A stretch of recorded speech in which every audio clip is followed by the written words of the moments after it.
what should the purpose of our economy be if it's not our well-being? Mm-hmm. You know, and right now, GDP is going to get higher and higher as technology does more and more of us are going to be left behind and depressed and anxious. Yeah.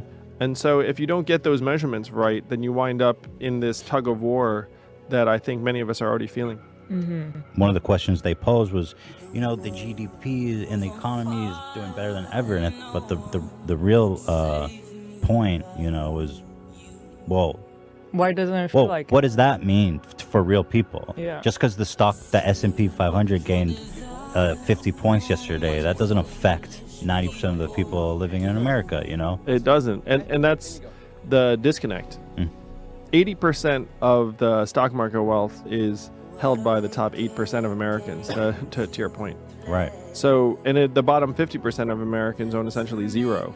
Yeah. So you're beating people over the head saying stock markets are up, and then people are being like, I think it can only contribute to all the depression, anxiety, because all the time you're hearing on the radio, on the TV, the GDP is great, the economy is great, it's booming, and then meanwhile, if you compare that to how your own life is going, where you can't even live recreationally, yeah, you're like, dude, what am I doing wrong? Right? That What is am I the doing wrong? subtext of all of it. Yeah.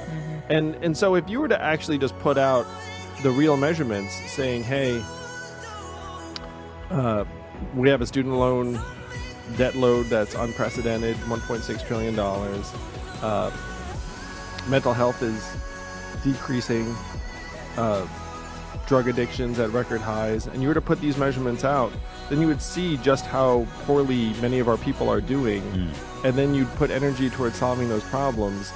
And then if you were doing poorly, you'd be like, oh, I knew it wasn't my imagination, because it turns out a lot of us are doing poorly. Right. Yeah. Like, it's very hard to solve a problem if you can't identify it and then establish measurements that help you improve.